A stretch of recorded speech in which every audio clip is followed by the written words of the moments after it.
Hello Leafs Nation, welcome back to your go-to channel, Toronto Maple Leaf News Network. Today we have 3 jam-packed updates about our Leafs that surfaced just a few hours ago, and these are the kind of stories that can shape training camp, opening night, and the trade board in a big way. So if you are a true Leafs fan, you do not want to miss these updates.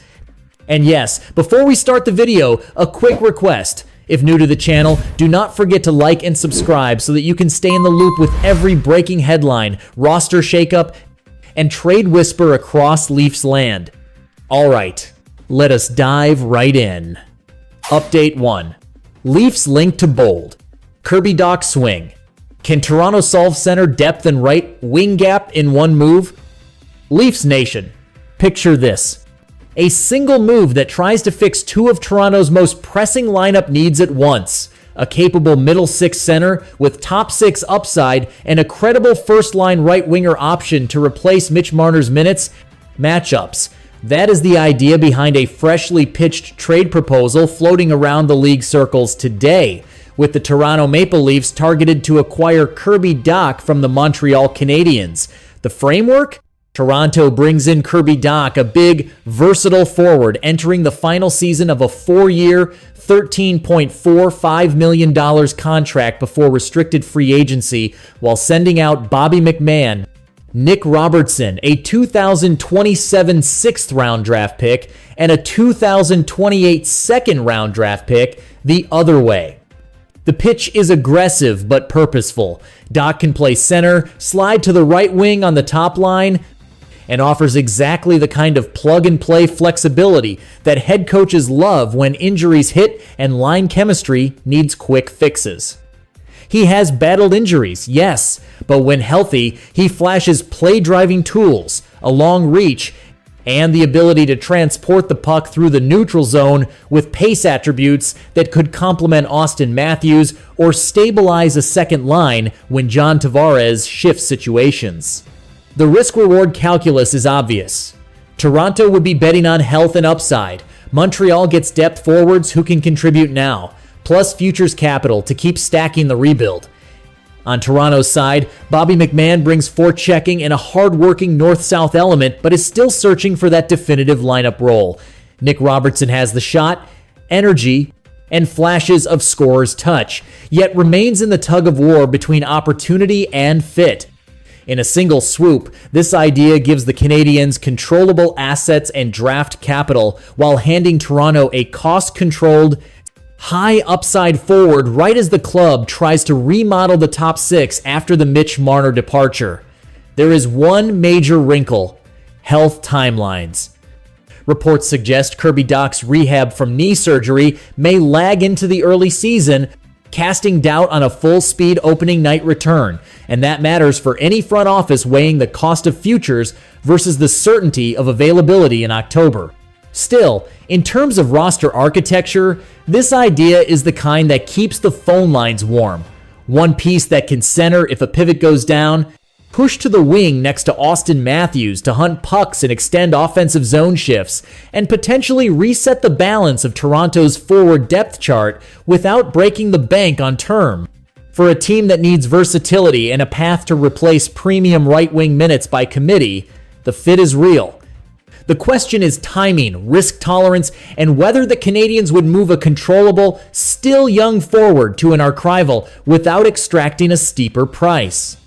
High stakes, high intrigue, exactly the kind of swing that defines an off-season narrative and sets the tone for camp battles. Update 2. Did Toronto blink? Damian Cox rips Marner trade and questions Brad Treliving's blueprint. Leafs Nation, the debate just went from a simmer to a full boil. A longtime national analyst, Damian Cox, has taken direct aim at Toronto's summer strategy, and the centerpiece of his critique is the decision to move Mitch Marner while doubling down on size, grit, and defensive structure over pure scoring skill. On a fresh appearance with Ladies Talkin' Leafs, Cox laid out a blunt assessment. The plan does not add up, even if the club is still good enough to land in that familiar 100-point zip code thanks to elite stars, steady goaltending, and a sturdier blue line. The uncomfortable question he poses is the one echoing through Leafs Nation. Where is the additional offense coming from now that the leading scorer is gone? Cox points to the most painful recent memory, those last 4 games against Florida, where Toronto found the back of the net only 4 times, a reminder that when it mattered most, finishing dried up at the exact wrong moment. From his vantage point, trading Mitch Marner without replacing his production risks, repeating that same script, just with extra muscle. He connects those dots to Brad Treliving's calling card from the Calgary, years prioritizing size and board battles over top-end skill, and warns that the same formula did not deliver the intended payoff out west. That is the crux. Identity is evolving, but goals still win in April and May. The names tell the story of the pivot. Dakota Joshua in for sandpaper and net front hardness, Matias Maccelli for playmaking and 200-foot responsibility, an extension for John Tavares for leadership and center depth, and the headline exit of Mitch Marner, the regular season's leading scorer by a wide margin over even Austin Matthews last year, and a point-per-game metronome in the playoffs. In other words, the Leafs did not just subtract a star, they removed the engine that tilted the ice in transition, quarterbacked entries on the right flank, and connected lines A to B to C in the offensive zone. Cox's argument lands because the margins in playoff series are razor thin. One extra finish, one extra east-west seam, one extra power play dagger can flip a narrative from same old Leafs to finally over the hump. It gets spicier. Cox goes as far as saying the better alternative would have been letting John Tavares walk in free agency and building around Mitch Marner's prime instead, reallocating captain-level dollars into multiple high-impact pieces widen Toronto's scoring base. He even suggests that Marner will look electric in Vegas and by extension make the Maple Leafs look like they misread the moment. Whether fans agree or not, the talking point is potent. Did Toronto choose the wrong fork in the road? The front office clearly believes a rebalanced roster with more heft, more board wins, and a deeper committee approach can withstand the heat of springtime hockey. Critics counter that subtracting elite creation without a like-for-like replacement is the riskiest bet of all. Here is the reality for the coming weeks. Camp will become a referendum on where those right-wing minutes go and how quickly chemistry forms. If Matias Maccelli taps his playmaking to unlock William Nylander's off-puck routes, if Austin Matthews finds a stable right-side partner who can win pucks and still think at his speed, if secondary shooters hit their marks, the new blueprint can hum. If not, the echoes of those 4 goals in 4 crucial games will grow louder, and the chorus asking why not keep Mitch and retool around him will swell. Leafs Nation, this is not just a hot take. It is a challenge to the core of what the club wants to be when the games tighten. The pieces are intriguing, the pressure is immense, and the clock, as always in Toronto, is ticking loudly. Update 3. Nick Robertson watch. Penguins, Red Wings, Blackhawks circle as Toronto weighs a change of scenery deal. Leafs Nation, the trade drum around Nick Robertson is getting louder, and today it picked up a steady rhythm with 2 fresh destinations emerging alongside a familiar pursuer.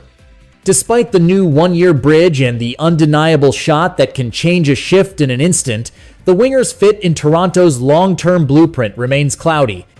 And that is why the market is heating up with the Pittsburgh Penguins, Detroit Red Wings, and Chicago Blackhawks all linked as viable landing spots.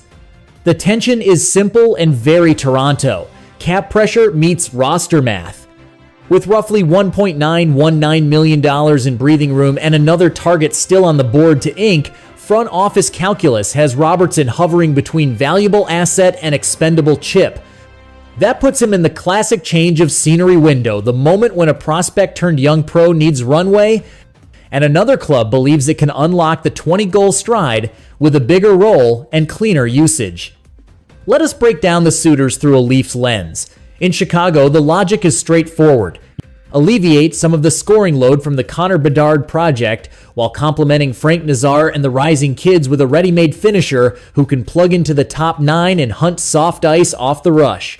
The Blackhawks crave secondary touch, a 15 to 20 goal profile that punishes mistakes and makes teams pay when matchups tilt to the top line. In Detroit, the pitch is upside and pressure relief. Create real competition in the top six behind veterans like Patrick Kane and James Van Riemsdyk. Build a scoring cascade down the lineup and insulate against any age-related dips on the wings by adding a young trigger who thrives when paired with a cerebral passer. Pittsburgh might be the cleanest runway of all, a team in transition that needs more finishing around its aging core, where a veteran winger could be moved during the season, opening a direct path into a top six, the clearest shot yet at that first 20-goal plateau. Each destination offers something Toronto cannot promise right now.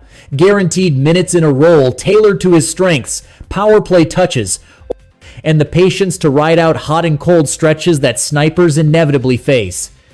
What would a trade look like? The framework making the rounds is classic hockey logic, talent for timeline. One proposal swaps Robertson to Detroit for young goaltender Trey Augustine, a bet on positional scarcity and future crease security in exchange for a winger whose immediate value spikes with opportunity. Think of it as an echo of those prospect-for-prospect deals we have seen this summer. Not a splashy blockbuster, but the kind of transaction that becomes obvious in hindsight when both players settle into right-fit systems. For Toronto, that type of return checks two critical boxes. Insulates the organization at the most volatile position and preserves cap flexibility, while the front office keeps scanning for a top six piece to stabilize right-wing minutes vacated by Mitch Marner. For Robertson, it is the clean slate every goal scorer chases when usage gets squeezed, top nine trust, special teams oxygen, and the leash to shoot his way into rhythm without staring at the scratches list after one off night. Here is the big picture takeaway for Leafs Nation. None of this diminishes Nick Robertson's tools, the release, the motor, the willingness to drive into space. It is about puzzle fitting at a moment when Toronto is rebalancing identity and resources.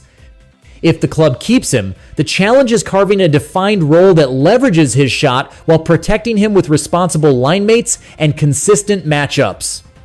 If they move him, the key is extracting value that compounds a goalie on the rise, a cost-controlled piece at a position of need, or a pick that converts into the next core contributor. Either way, the clock is ticking toward camp, and the three teams circling know that early season runway is gold for a scorer trying to turn flashes into a full season line. Leafs fans have seen this movie before. Sometimes the player blossoms elsewhere and you tip the cap. Sometimes the return blooms right on schedule and the deal looks prescient. The only unforgivable outcome is letting the value drift without a decisive call. Toronto's front office understands that. The phones will keep buzzing until they act or until a productive camp forces everyone to rewrite the script. That is going to do it for today's jam-packed slate, Leafs Nation. From a high upside swing on Kirby Dach, to Damian Cox's fiery challenge of the summer blueprint, to the three-team chase building around Nick Robertson, this is the kind of stretch that defines how opening night looks and how spring dreams are built. If this breakdown brought clarity, do not forget to drop a like, subscribe to Toronto Maple Leaf News Network, and turn on those notifications so every fresh update hits the feed the moment it drops. Sound off in the comments. Would you roll the dice on Kirby Dach's upside? Did Toronto choose the right path with the Mitch Marner decision? And which destination would best unlock Nick Robertson's scoring touch? Until next time, keep the faith, keep the passion, and as always, go Leafs go.